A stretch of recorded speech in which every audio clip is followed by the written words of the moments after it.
আসলে মানে প্রথম পর্যায়ে মানুষের জীবনে এরকম কিছু ঘটনা ঘটে যা কেউ বোঝারও চেষ্টা করে না, কিন্তু বুঝতেও চায় না। এজন্য হয়তো আমাদের আমরা নিজেরাই দায়ী। এমন কি এটা আপনার কথা, আপনার বিষয়টা হলো এটা, যার কথা শেয়ার করলে সবাই ঠাট্টা উপহাস করবে। তো এটাই আরকি।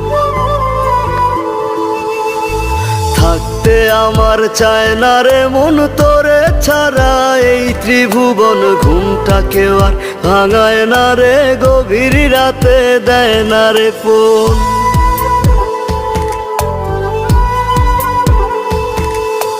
থাকতে আমার চায় না রে মন তোরে ছাড়া, এই ত্রিভুবন ঘুমটাকেও আর ভাঙায় না রে, গভীর রাতে দেয়